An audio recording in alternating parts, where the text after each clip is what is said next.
আমি আবারও বলছি যে আন্দোলনকারীরা যদি আলোচনা করতে চায়, আমি এখনও রাজি, যে কোনো সময় তারা আসতে পারে, আলোচনা করতে পারে, দরকার হলে তাদের গার্জিয়ানদের নিয়েও আসতে পারে। গণভবনের দরজা খোলা জানিয়ে প্রধানমন্ত্রী শেখ হাসিনা বলেছেন, কোটা আন্দোলনকারীদের সাথে আলোচনায় বসতে চান তিনি।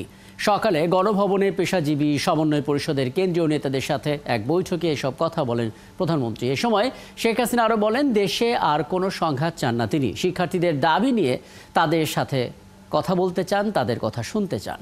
আটক সাধারণ ছাত্রদের মুক্ত করে দেওয়ার নির্দেশ দিয়ে প্রধানমন্ত্রী বলেন, প্রতিটি হত্যাকাণ্ডের বিচার করা হবে। এ সময় বিশ্ববিদ্যালয়, স্বায়ত্তশাসিত প্রতিষ্ঠান এবং সরকারি প্রতিষ্ঠানে প্রস্তাবিত পেনশন ব্যবস্থা বাতিল ঘোষণা করেন প্রধানমন্ত্রী।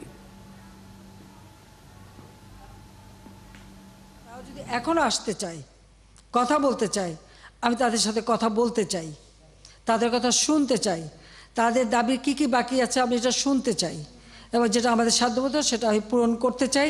আমি এই সংঘাত চাই না।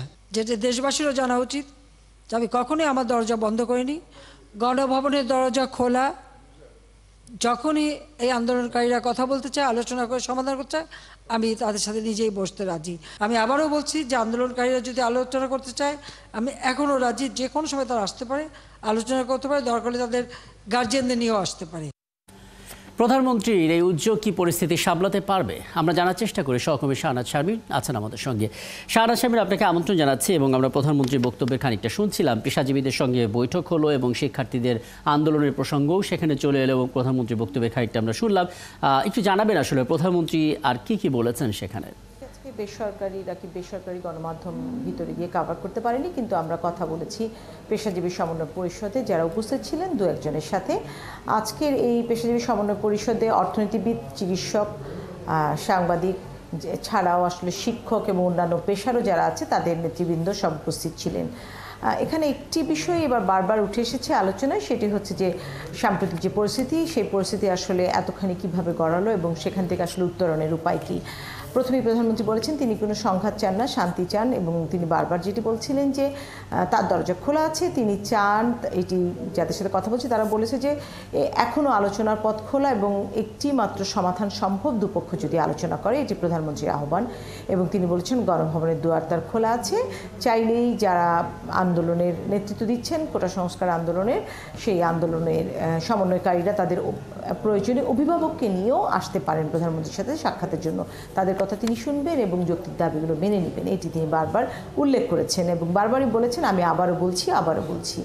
এবং এরপরে আসলে যেহেতু কোটা সমন্বয় যারা আছেন তাদের একটি বড় দাবি ছিল যে যাদেরকে নির্বিচারে ধরা হয়েছে সাধারণ শিক্ষার্থী, তাদের মুক্তির জন্য নির্দেশ দিয়েছেন সরকার প্রধান।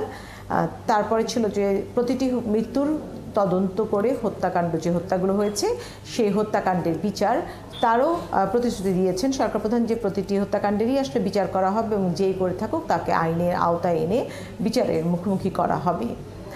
সর্বশেষ আরও একটি পরিস্থিতি ছিল যে এর বেশ কিছুদিন থেকে গত 13ই মার্চ যে প্রজ্ঞাপনটি জারি হয়েছিল সর্বজনীন পেনশন স্কিমের, সেইটি নিয়েও আসলে বিশ্ববিদ্যালয়ের শিক্ষকরা দীর্ঘদিন আন্দোলনে ছিলেন। সেই আন্দোলন কিছুটা উত্তাপ ছড়িয়েছিল এই পুরো পরিস্থিতিতে।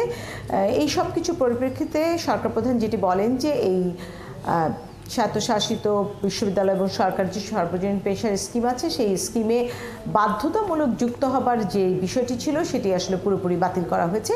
কেউ চাইলে যুক্ত হতে পারে, কেউ চাইলে যুক্ত নাও হতে পারে। মূলত এই কটি বিষয় নিয়ে এবং সার্বিক পরিস্থিতি এবং সেই পরিস্থিতি কীভাবে শান্তি ফিরিয়ে আনা যায়, আলোচনার মাধ্যমে আরও কী করা যায়, এই সব কিছু নিয়ে আসলে আজকের এই সব পেশাজীবী সমন্বয় পরিষদের সাথে আলোচনা হয়েছে। রাকিব, চমৎকার। কিন্তু প্রশ্ন হচ্ছে পেশাজীবী সমন্বয় পরিষদকে যখন এটা বলা হলো, এই বার্তাটা তাদেরকে দেয়া হলো শিক্ষার্থীদের সঙ্গে বসতে চান প্রধানমন্ত্রী এবং গণভবনের দরজা খোলা, সেক্ষেত্রে পেশাজীবী সমন্বয় পরিষদের কাজটা কি হবে? মানে এই বার্তাটা পৌঁছে দেয়া, পেশাজীবী সমন্বয়ের পরিষদে যারা ছিলেন তারা আসলে কি বললেন তাদের জায়গাটা থেকে? এখানে শিক্ষকদের একটি ভূমিকা থাকতে পারে। একই সাথে গতকাল রাতেও আপনি জানেন যে আওয়ামী লীগের একটি বৈঠক হয়েছিল গণভবনে এবং সেই বৈঠকেও একই বার্তা দিয়েছেন আওয়ামী লীগ সভাপতি শেখ হাসিনা। তিনি বলেছেন যে তিনি ছাত্রদের সাথে আসলে আলোচনার মাধ্যমে শান্তি ফিরিয়ে আনতে চান। এই জন্য দলীয় তিনজন ব্যক্তিকে আসলে দায়িত্ব দেওয়া হয়েছে। দলের প্রেসিডেন্ট সদস্য জাহাঙ্গীর কবির নানক, যুগ্ম সাধারণ সম্পাদক মাহবুবুল আলম হানিফ এবং বর্তমানে এমপি এবং কৃষিবিদ বাহাউদ্দিন নাসিম। তাদের সাথেও কথা বলে তাদেরকে বলা হয়েছে যে কোনো যেহেতু সংযোগ স্থাপনের বিষয় আছে, এখানে কথা বলার জন্য আসলে একটি পথ খুলতে হবে। কোনো একটি পক্ষ আহ্বান করলে আরেকটি পক্ষকে এগিয়ে আসতে হবে, অথবা আরেকটি পক্ষ যদি এটি ডিনাই করে বা এটি আসলে যদি তাহলে কোনো এক জায়গায় থেমে যাবে বিষয়টি। এই বিষয়টি বারবার আলোচনায় উঠে এসেছে। এই ক্ষেত্রে আসলে শিক্ষকরা একটি ভূমিকা রাখতে পারেন বলে তারা বলছিলেন যে বিশ্ববিদ্যালয়ের শিক্ষক বা যাদের ছাত্র তারা যদি কোনো ভূমিকা রাখেন। আর আওয়ামী লীগের যেসব নেতাদের দায়িত্ব দেওয়া হয়েছে তারা কি কাজ শুরু করেছেন বা কোনো পরিকল্পনার কথা জানিয়েছেন? না, এ ধরনের কোনো কথা এখন আমি আসলে কারো কাছ থেকে শুনতে পাইনি। আপনি নিশ্চয়ই নজর রাখবেন এবং পরবর্তীতে আবারও কথা হবে আশা করি শাহনাজ শারমিন আপনার সঙ্গে।